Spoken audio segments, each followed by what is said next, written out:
তুবু ইলাল্লাহি তাওবাতান নাসুহা, তোমরা তওবা নাসুহা করো। নাসুহ বিশুদ্ধ তওবা, একনিষ্ঠ তওবা।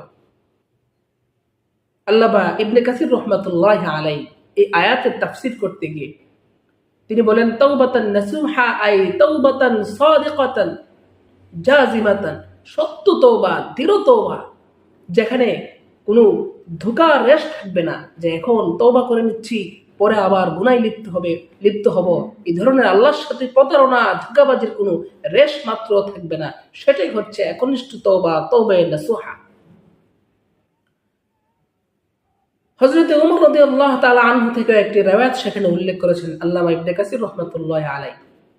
হযরত ওমর রাদিয়াল্লাহু তাআলা আনহু বলেন, আত-তাওবাতুন নাসুহা আই ইয়াতুবা মিনাদ যামবি সুম্মা লা ইয়াউদা ইলাইহি আও লা ইউরিদা আন ইয়াউদা ইলাইহি।